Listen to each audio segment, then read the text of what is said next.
সাথে জড়িত তাদের বিচারের দাবিতে এই মুহূর্তে ছাত্র দলের বিক্ষোভ মিছিল হচ্ছে ঢাকা বিশ্ববিদ্যালয়ে। টিএসসি থেকে শুরু হয়ে ভিসি চত্বরের দিকে এগিয়ে যাচ্ছে ঢাকা বিশ্ববিদ্যালয় ছাত্র দলের বিক্ষোভ মিছিলটি।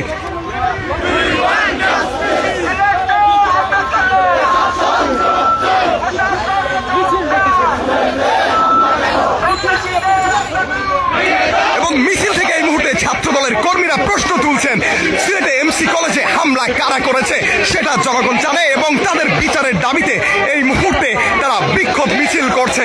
এবং দর্শক আপনাদেরকে জানিয়ে রাখি, বিক্ষোভ মিছিলটিতে ঢাকা বিশ্ববিদ্যালয় ছাত্র দলের সভাপতি এবং সেক্রেটারি নেতৃত্ব দিচ্ছেন। এবং আপনারা যেমনটি দেখতে পাচ্ছেন, ঢাকা বিশ্ববিদ্যালয় ছাত্র দলের নারী কর্মীরা যারা আছেন তারা সামনে অবস্থান করছেন এবং তার ঠিক পেছনেই ছাত্র দলের শত শত নেতাকর্মী এই মুহূর্তে বিক্ষোভ মিছিলটিতে যোগ দিয়েছেন।